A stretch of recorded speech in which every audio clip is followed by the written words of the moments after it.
ವೀಕ್ಷಕರೇ, ನಮ್ಮ ಚಳ್ಳಕೆರೆ ಟಿವಿಗೆ ಸ್ವಾಗತ. ಇಂದಿನ ಪ್ರಮುಖ ಸುದ್ದಿ. ಚಳ್ಳಕೆರೆ ತಾಲೂಕಿನ ರಾಮಜೋಗಿಹಳ್ಳಿ ಕೆಪಿಎಸ್ ಶಾಲೆಗೆ ವಿಲೀನ ಮಾಡಲಾಗುತ್ತಿರುವ 6 ಗ್ರಾಮಗಳ ಸರ್ಕಾರಿ ಶಾಲೆಗಳನ್ನು ಉಳಿಸಬೇಕು ಎಂದು ಆಗ್ರಹಿಸಿ ಗ್ರಾಮಸ್ಥರು, ಪೋಷಕರು ಹಾಗೂ ವಿದ್ಯಾರ್ಥಿಗಳು ಬಿಇಒ ಕಚೇರಿ ಎದುರು ಪ್ರತಿಭಟನೆ ನಡೆಸಿದ್ದಾರೆ.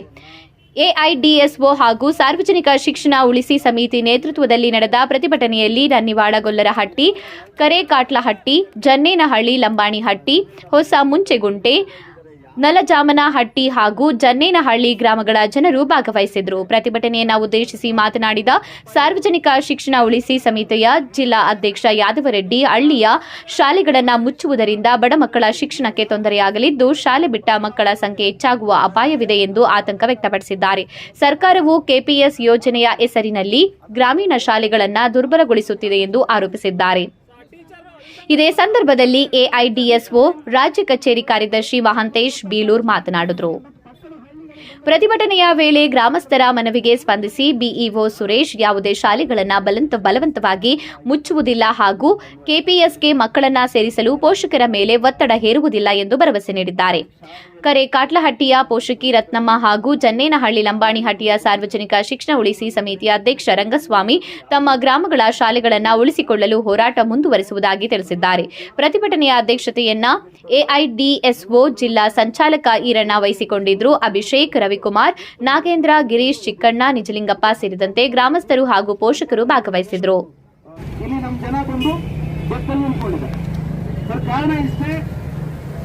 ಕರ್ನಾಟಕ ಸರ್ಕಾರ ಬಹಳ ದೊಡ್ಡ ಮಾತುಗಳನ್ನು ಹೇಳಿ ನಾವು ಬಡವರ ಮಕ್ಕಳಿಗೆ ಗುಣಮಟ್ಟದ ಶಿಕ್ಷಣ ಕೊಡ್ತೀವಿ, LKGಯಿಂದ ಸೆಕೆಂಡ್ PUCವರೆಗೂ 14 ವರ್ಷ ಒಂದೇ ಸೂರಿನಡಿ ಶಿಕ್ಷಣ ಕೊಡ್ತೀವಿ ಅಂತಕ್ಕಂಥ ಬಣ್ಣದ ಮಾತುಗಳನ್ನು ಹೇಳಿ ಸರ್ KPS ಶಾಲೆಗಳನ್ನ ಆರಂಭ ಮಾಡಿ. ಅದೇ ಪ್ರಕಾರ ತಾಲೂಕಿನ ರಾಮಜೋಗಿಹಳ್ಳಿಯಲ್ಲಿ ಈಗ KPS ಶಾಲೆ ಆರಂಭಿಸಿದ್ದಾರೆ, ಹೊಸ ಬಿಲ್ಡಿಂಗು ಕಟ್ಟಿದ್ದಾರೆ ಸರ್. ಅಷ್ಟೇ ಆಗಿದ್ರೆ ಸಮಸ್ಯೆ ಇರ್ತಿರಲಿಲ್ಲ ಬಹುಶಃ. ಏನ್ ಮಾಡಿದ್ದಾರೆ, ಈ ಅಕ್ಟೋಬರ್ 16ಕ್ಕೆ ಸರ್ ಸರ್ಕಾರ ಸ್ಪಷ್ಟವಾಗಿ ಮಾಡಿರ್ತಕ್ಕಂಥ ಆದೇಶ, ಕರ್ನಾಟಕದ ಆಯ್ದ ಶಾಲೆಗಳನ್ನ KPS ಶಾಲೆಗಳನ್ನಾಗಿ ಮಾಡ್ತೀವಿ, ಸರ್ಕಾರದ ಎಲ್ಲಾ ಸವಲತ್ತುಗಳನ್ನ ಆ ಶಾಲೆಗಳಿಗೆ ಕೊಡ್ತೀವಿ, LKG UKG ಕೊಡ್ತೀವಿ, ಇಂಗ್ಲಿಷ್ ಮೀಡಿಯಂ ಕೊಡ್ತೀವಿ, ಕಂಪ್ಯೂಟರ್ ಶಿಕ್ಷಣ ಕೊಡ್ತೀವಿ ಅಂತ ಹೇಳಿ ಸ್ಪಷ್ಟವಾಗಿ ಆದೇಶದಲ್ಲಿ ಸರ್ಕಾರ ಹೇಳುತ್ತೆ. ಆಯ್ದ ಶಾಲೆಗಳನ್ನ ಮಾತ್ರ KPS ಶಾಲೆ ಮಾಡ್ತೀವಿ. ಆ ಶಾಲೆಯ 6 ಕಿಲೋಮೀಟರ್ ವ್ಯಾಪ್ತಿಯಲ್ಲಿ ಬರ್ತಕ್ಕಂತಹ ಗ್ರಾಮೀಣ ಭಾಗದ ಸರ್ಕಾರಿ ಶಾಲೆಗಳನ್ನ ವಿಲೀನ ಮಾಡ್ತೀವಿ. ಒಂದ್ಸಲ ಹೇಳ್ತಾರೆ ವಿಲೀನ ಮಾಡ್ತೀವಿ, ಇನ್ನೊಂದು ಸಾರದಲ್ಲಿ ಹೇಳ್ತಾರೆ ಸರ್ ಸಂಯೋಜನೆ ಮಾಡ್ತೀವಿ, ಸುನಿಶ್ಚಿತವಾಗಿ ಸಮ್ಮಿಳಿತಗೊಳಿಸ್ತೀವಿ. ಎಲ್ಲವೂ ಏನಂದ್ರೆ ಅಳಿಯ ಅಲ್ಲ ಮಗಳ ಗಂಡ ಮುಚ್ತೀವಿ ಅನ್ನೋ ಒಂದು ಪದ ಬಿಟ್ಟು ಎಲ್ಲ ಬಣ್ಣದ ಪದಗಳನ್ನ ಬಳಸಿಕೊಂಡು ಸರ್ಕಾರ ಇವತ್ತು ಗ್ರಾಮೀಣ ಭಾಗದ ಬಡವರ ಮಕ್ಕಳ ಒಂದು ಶಿಕ್ಷಣವನ್ನ ಬಲಿಪಡಿಕೊಂಡಿದೆ. ಇಲ್ಲಿ ಈಗಾಗಲೇ ತಾಯಂದ್ರು ಮಾತಾಡಿದ ರತ್ನಮ್ಮವರು ಅವ್ರ ಊರಲ್ಲಿ ಆ ಊರಿನ ಮಕ್ಕಳು ಓದ್ತಿರೋದಕ್ಕೆ ಕಾರಣ ಆ ಊರಲ್ಲಿ ಶಾಲೆ ಇದೆ. ನಮಗೆ ಸಾಕಷ್ಟು ಜನ ಮೇಷ್ಟ್ರು ಹೇಳೋದು ಸರ್, ಈ ಮಕ್ಕಳು ನಾವು ಸರ್ ನಮ್ಮೂರಲ್ಲಿ ಶಾಲೆ ಇದೆ ಅನ್ನೋ ಕಾರಣಕ್ಕೆ ಅಪ್ಪ ಅಮ್ಮ ಬೆಳಗ್ಗೆ ಕೂಲಿಗೆ ಹೋಗಿರ್ತಾರೆ, ಸೂರ್ಯ ಹುಟ್ಟುವಷ್ಟರಲ್ಲಿ ನಾವು 10 ಗಂಟೆಗೆ ಶಾಲೆಗೆ ಬಂದ ಮೇಲೆ ಯಾವುದೋ ಹುಡುಗ ದನ ಮೆಡ್ಕೊಂಡಿರ್ತಾನೆ, ಯಾವುದೋ ಹುಡುಗ ಮೆಡ್ಕೊಂಡಿರ್ತಾನೆ, ಅಪ್ಪ ಅಮ್ಮ ಹೋಗ್ಬಿಟ್ಟಿರ್ತಾರೆ, ಯಾರೋ ಸ್ನಾನ ಮಾಡಿರೋದಿಲ್ಲ, ಯಾರೋ ಊಟ ಮಾಡಿರೋದಿಲ್ಲ. ಅಂತ ಮಕ್ಕಳನ್ನು ಮನೆಗೆ ಹೋಗಿ ಉಳ್ಕೊಂಡು ಬಂದು ಆ ಮಕ್ಕಳನ್ನ ಶಾಲೆ ಕಲಿಸ್ತಾ ಇದೀವಿ ಸರ್. ಇನ್ನು ಈ ಊರಲ್ಲಿ ಶಾಲೆ ಇಲ್ಲ ಅಂದ್ರೆ ಈ ಮಕ್ಕಳು ಯಾರು ಶಾಲೆಗೆ ಹೋಗಲ್ಲ ಸರ್. ತಾಲೂಕಲ್ಲಿ ಇದು ಇಡೀ ರಾಜ್ಯದಲ್ಲಿ ಶೈಕ್ಷಣಿಕವಾಗಿ ಹಿಂದುಳಿದ ಜಿಲ್ಲೆ ದುರ್ಗ ತಾಲೂಕು ಕೂಡ ಸಾಕಷ್ಟು ಬಡ ಜನರು ಇದ್ದಾರೆ. ಇವತ್ತಿಗೂ ಹಲವಾರು ಹಳ್ಳಿಗಳು ಬರೀ ಕೂಲಿ ಮೇಲೆ ಬದುಕ್ತಾ ಇದ್ದಾರೆ. ನಮ್ಮ ಪ್ರಶ್ನೆ ಸರ್ ಇಲ್ಲಿ, ಹಾಗಾದ್ರೆ ಸರ್ಕಾರದ ಉದ್ದೇಶ ಈ ಬಡ ಮಕ್ಕಳು ಬದುಕುವಂತ ಸ್ಥಳದಲ್ಲೇ ಅವ್ರ ಮನೆ ಹತ್ರನೇ ಶಿಕ್ಷಣ ಕೊಡೋದನ್ನ ಬಿಟ್ಟು ಯಾಕೆ ನೀವು ದೂರದ ಒಂದು ಬಣ್ಣದ ಚಿನ್ನದ ಗೊಬ್ಬರ ಕಟ್ಕೊಡ್ತೀರಿ? ನಮಗೆ ನಿಮ್ಮ ಚಿನ್ನದ ಗೊಬ್ಬರ ಬೇಡ, ನಮಗೆ ನಮ್ಮೂರ ಅಟ್ಟಿಯಲ್ಲೇ ಶಾಲೆ ಇರಲಿ. ನಾವು ಭೂಮಿ ಕೊಟ್ಟಿದ್ದೀವಿ 2 ಜನ ಸರ್, ಊರಿನ ಜನಗಳು ಅವ್ರು ದುಡಿಮೆ ಮಾಡಿ ಉಂಟಕ್ಕಂತ ನೆಲ ಕೊಟ್ಟಿದ್ದಾರೆ. ಯಾಕೆ? ನಮ್ಮೂರಿನ ಮಕ್ಕಳಿಗೆ ಒಳ್ಳೆ ಶಿಕ್ಷಣ ಸಿಗಬೇಕು. ನಮ್ಮೂರಿನ ಮಕ್ಕಳು ನಮ್ಮೂರಲ್ಲೇ ಆಟ ಆಡ್ಕೊಂಡು ಕಲಿಬೇಕು ಸರ್. ಸಾಕಷ್ಟು ಹಳ್ಳ ದಿನಗಳಿದೆ, ಕಂಟಿಗಳಿದೆ, ಮದ್ಯ. ಯಾರಾದ್ರೂ ಮಕ್ಕಳಿಗೆ ಏನಾದ್ರೂ ಆದ್ರೆ ಜವಾಬ್ದಾರಿ ಯಾರು? ಸರ್ಕಾರ ತಗೊಳ್ಳೋ ಜವಾಬ್ದಾರಿ ಇವತ್ತಿಗೂ ಅಲ್ಲ ಸರ್. ಮನೆಯಲ್ಲಿ ಲಂಬಾನೆಟ್ಟಿ ಇವತ್ತಿಗೂ ಆ ಊರು ಸರ್ಕಾರ ಬಸ್ ಸ್ಟ್ಯಾಂಡ್ ಇಲ್ಲ ಅಂತ ಹಲವಾರು ಗ್ರಾಮಗಳಿದೆ. ಅಲ್ಲಿ ನೀವು ಸರ್ ಬಸ್ ಯಾವಾಗ ಸರ್ಕಾರಕ್ಕೆ ಬಿಡುತ್ತೆ ಸರ್? ಮತ್ತೆ ಇಲ್ಲಿವರೆಗೂ ನೋಡಿ ಸರ್, ಅಲ್ಲಿ ಮೊನ್ನೆ ಮೊದಲನೇ ಪೈಲಟ್ ಯೋಜನೆ ಜಾರಿ ಮಾಡಿದ ಸರ್ಕಾರದಿಂದ ಹೊಂಗನೂರು ಪಂಚಾಯಿತಿಯಲ್ಲಿ ಒಂದೇನು ಶಾಲೆ ಮಾಡಿದೀರಾ, ಆ ಶಾಲೆಗೆ ಅದ್ಯಾವುದೋ ಯದುನಂದನ ಟ್ರಾವೆಲ್ಸ್ ಅಂತ ಸರ್ಕಾರದ ಬಸ್ ಅಲ್ಲ ಸರ್, ಯದುನಂದನ ಟ್ರಾವೆಲ್ಸ್ಗೆ ಟೆಂಡರ್ ಕೊಟ್ಟು ಬಸ್ನೇ ಬಿಟ್ಟಿದ್ದಾರೆ. ಆಮೇಲೆ ಮೊನ್ನೆ ಯಾರು ದುಡ್ಡು ಹಾಕಿ ಸರ್ಕಾರ ಕಟ್ಟಿರೋ ಬಿಲ್ಡಿಂಗ್ ಅಲ್ಲ, ಯಾರು ದುಡ್ಡು ಹಾಕಿ ಆ ಶಾಲೆ ಬಿಲ್ಡಿಂಗ್ ಅನ್ನ ಕಟ್ಟಿದ್ರು ಅವರೇ ಮೊನ್ನೆ ಒಂದೆರಡು ಹಳೆ ಬಸ್ಗೆ ಹಳದಿ ಬಣ್ಣ ಹೊಡಿಸಿ ಆ ಶಾಲೆಗೆ ದಾನ ಮಾಡಿದ್ದಾರೆ. ಅಂತ ಬಸ್ಗಳು KPS ಶಾಲೆಗೆ ಬರೋದು. ಆ ದಾರಿ ಮಧ್ಯೆ ಬಸ್ ಮುರಿದೋದ್ರೆ, ಆಕ್ಸಿಡೆಂಟ್ ಆದ್ರೆ, ಆ ದಾರಿ ಬಿಚ್ಚೋದ್ರೆ ಬಡ ಮಕ್ಕಳ ಜೀವಕ್ಕೆ ಬೆಲೆ ಇಲ್ವಾ ಸರ್? ನಾವಿಲ್ಲಿ ಕೇಳ್ತಾ ಇರೋದು ನೋಡಿ, ನಿನ್ನೆ ಮಾತ್ರ ಎಂತ ಅನ್ಯಾಯ ಮೋಸ ಸರ್ಕಾರ ಮಾಡ್ತಾ ಇದೆ. ಒಂದ್ ಕಡೆ ಹೇಳ್ತಾರೆ ನಾವು ಒಂದು ಶಾಲೆ ಮುಚ್ಚಿಲ್ಲ, ಒಂದು ಶಾಲೆ ಮುಚ್ಚಿಲ್ಲ. ಆದೇಶ ಏನ್ ಹೇಳ್ತಾಗಾದ್ರೆ ಸುಳ್ಳು ಆದೇಶ. ನಾವು ಸ್ಪಷ್ಟವಾಗಿ ನಿಮ್ಗೆ ಕೇಳ್ತೀವಿ ಸರ್, ಆದೇಶ ವಾಪಸ್ ತಗೊಳ್ಳಿ, ನಾವು ನಮ್ಮ ಊರಿಗೆ ವಾಪಸ್ ಹೋಗ್ಬಿಡ್ತೀವಿ ಖುಷಿಯಾಗಿ. ಆದೇಶ ವಾಪಸ್ ತಗೊಳ್ದಾನೆ ನೀವು ಶಾಲೆ ಮುಚ್ಚಲ್ಲ, ನಾವು ಆದೇಶ ಮಾಡಿಲ್ಲ. ಇದು ಈ ಮೋಸದ ಆಟಗಳು ನಮ್ಮ ಜನಗಳ ಮುಂದೆ ನಡೆಯಲ್ಲ ಸರ್. ನಾವಿದ್ಯಾವುದನ್ನು ಒಪ್ಪಲ್ಲ. ನೋಡಿ ಎಂತ ಮೋಸ ಗೌರ್ಮೆಂಟ್ ಮಾಡ್ತಾ ಇದೆ. ನಿನ್ನೆ 2,500 ಕಂಪ್ಯೂಟರ್ ಟೀಚರ್ಸ್ ನೇಮಕಾತಿ ಮಾಡ್ಕೊಂಡಿದ್ದೀರ. ಸರ್ಕಾರ ಪ್ರಚಾರ ಮಾಡೋದೇನು ಶಿಕ್ಷಣಕ್ಕೆ 8 ಗ್ಯಾರಂಟಿ ಕೊಟ್ಟಿದ್ದೀರ ಅಂತ ಕ್ಯಾಂಪೇನ್ ಎಲ್ಲ ಬಸ್ ಸ್ಟ್ಯಾಂಡ್ಗಳಲ್ಲಿ ಎಲ್ಲ ಕಡೆ ಪ್ರಚಾರ ದೊಡ್ಡದಾಗಿ 8 ಗ್ಯಾರಂಟಿ ಶಿಕ್ಷಣಕ್ಕೆ 8 ಗ್ಯಾರಂಟಿ ಅಂತೇಳಿ. ಅದರಲ್ಲಿ ಈ ಕಂಪ್ಯೂಟರ್ ಶಿಕ್ಷಣ ಒಂದು ಸರ್. ಆದ್ರೆ ಎಲ್ಲಿಗೆ ಸರ್ ಸಿಗಲ್ಲ ಆ ಕಂಪ್ಯೂಟರ್ ಶಿಕ್ಷಣ? KPS ಶಾಲೆಗಳಿಗೆ ಮಾತ್ರ. ಆ 2,500 ಶಿಕ್ಷಕರು ನೇಮಕಾತಿ ಎಲ್ಲಿಗಾದ್ರೆ KPS ಶಾಲೆಗೆ ಮಾತ್ರ, ನಮ್ಮೂರಿನ ಶಾಲೆಗೆ ಇಲ್ಲ. ಅಲ್ಲಿ ಲಂಬಾಣಿಹಟ್ಟಿಯಲ್ಲಿ 2 ಮೇಷ್ಟ್ರಿದ್ರು ಸರ್, ಒಬ್ಬರೇ, ಇನ್ನೊಬ್ಬರನ್ನ ಕೊಟ್ಟಿಲ್ಲ. ಕೊಡ್ತಾರ ಇಲ್ಲ ಗೊತ್ತಿಲ್ಲ. ಆ ಊರಲ್ಲಿ ಮತ್ತು ಇನ್ನೊಂದು ಏನ್ ಮಾಡಿದ್ದಾರೆ ಸರ್, ಬಹಳ ಕೆಡವಾಗಿದೆ ಈ ವ್ಯವಸ್ಥೆ. ಒಂದ್ ಕಡೆ ನೀವು ಅಧಿಕಾರಿಗಳು ಸರ್ ಹೇಳ್ತಿರೋ ಮೇಲೆಯಿಂದ ನಾವು ಯಾವುದೇ ಶಾಲೆ ಮುಚ್ತಾ ಇಲ್ಲ, ಆದ್ರೆ ನಿಮ್ಮ ರಾಮಜೋಗಿ ಹಳ್ಳಿ ಶಾಲೆ ಟೀಚರ್ಸ್ಗಳನ್ನ ಕಳಿಸಿದ್ರ ಹಳ್ಳಿಗೆ ಪ್ರಚಾರ ಮಾಡ್ಕೊಂಡ್ ಬನ್ನಿ ಅಂತ. ಖಾಸಗಿ ಅವ್ರ ತರ ಸರ್, ಆ ಖಾಸಗಿ ಶಾಲೆಯವರು ಬಂದು ಕ್ಯಾಂಪೇನ್ ಮಾಡಲ್ಲ ಈ ಹಟ್ಟಿಗಳಿಗೆ, ಈ ಗುರುಗಳಿಗೆ ಅವರು ಬರಲ್ಲ. ಇವ್ರು ಹೋಗಿ ರಾಮಜೋಗಿ ಹಳ್ಳಿ ಅವ್ರು ಹೋಗಿ ಆ ಅಂಗನವಾಡಿಗೆ ಬರ್ತಕ್ಕಂಥ ಸಣ್ಣ ಪುಟ್ಟ ಮಕ್ಕಳು 3 ವರ್ಷ 4 ವರ್ಷ ಮಕ್ಕಳನ್ನ ತಗೊಂಡಿದ್ದಾರೆ ಅಲ್ಲಿ LKG ಓದಿಸ್ತೀವಿ ಅಂತೇಳಿ. ಇದು ಶುದ್ಧ ಮೋಸ, ಅನ್ಯಾಯ. ಅಲ್ಲಿ ಕಡಗಾಡ್ಲಟ್ಟಿನಲ್ಲಿ ಮೊನ್ನೆ 2 ದಿನ ಹೋಗಿತ್ತು ಒಂದು ಮಗು, ವಾಪಸ್ ಕರ್ಕೊಂಡ್ಬಂದ ಊರವರು ನಮ್ಮ ಹಟ್ಟಿಯಲ್ಲೇ ಹೋಗ್ಲಿ ಮಗು ಅಂತ.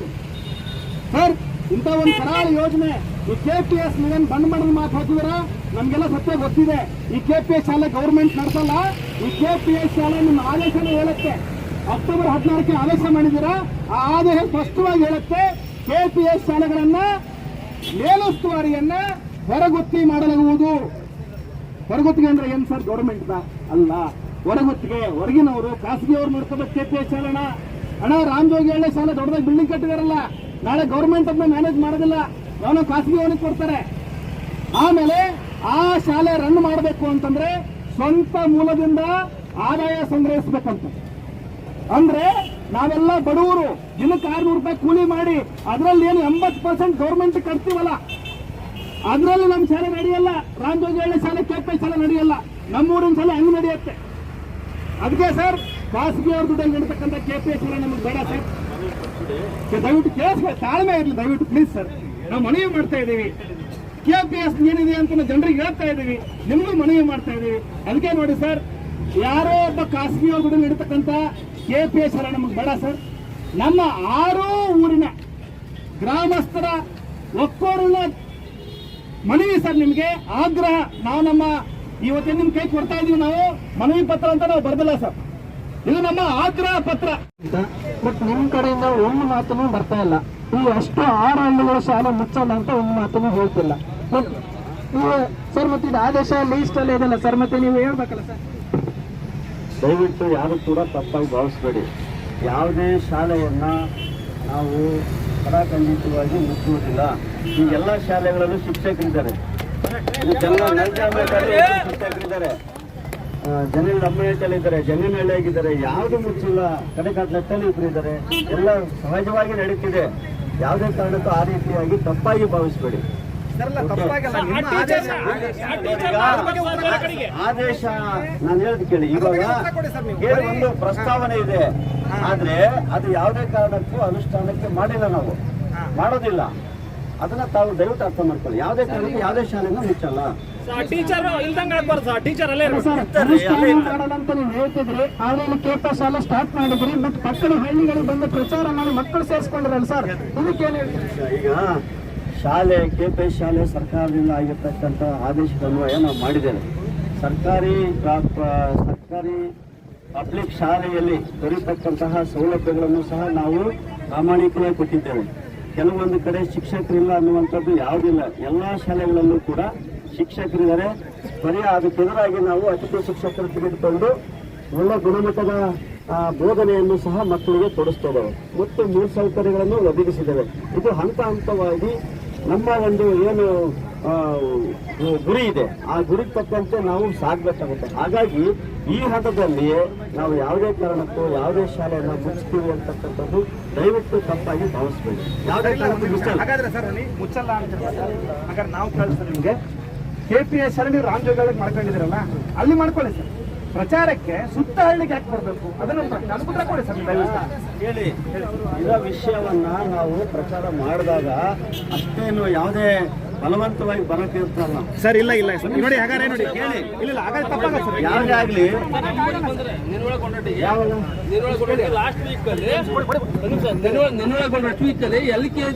ಮಕ್ಕಳನ್ನ ಬಂದು KPS ಶಾಲೆ ಸೇರಿಸಿದಂತ ನಾನೇ ಕೂತಿದ್ದಾರೆ, ಅಂಗನವಾಡಿಗೆ ಹೋಗ್ತಿದ್ದಾರೆ, ಅವ್ರನ್ನ ಸೇರಿಸಿದ ವಯಸ್ಸು 3 ವರ್ಷ. ಹೌದಾ? ಇದು ಕಾರಣ ಯಾರು? BO ಆಫೀಸರ್ ತಾನೇ ಕಾರಣ.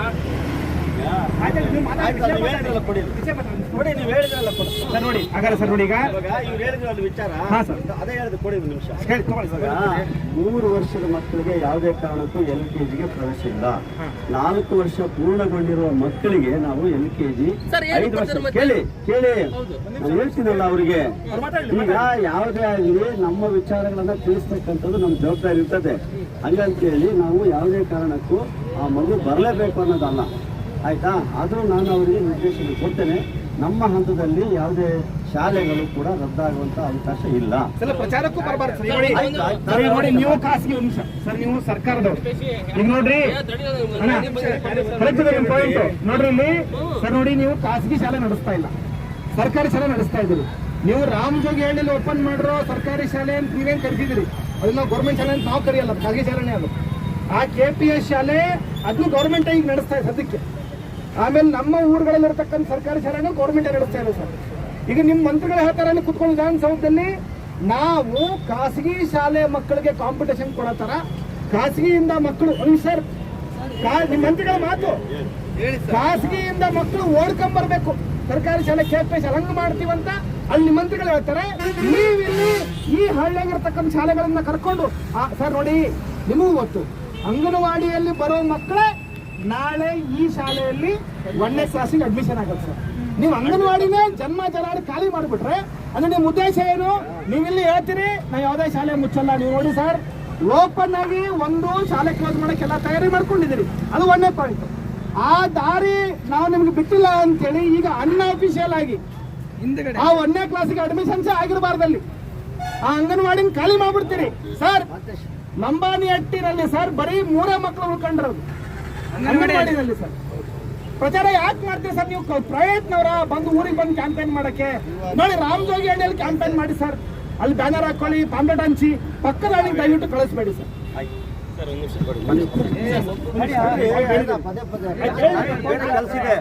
ನೋಡ್ರಿ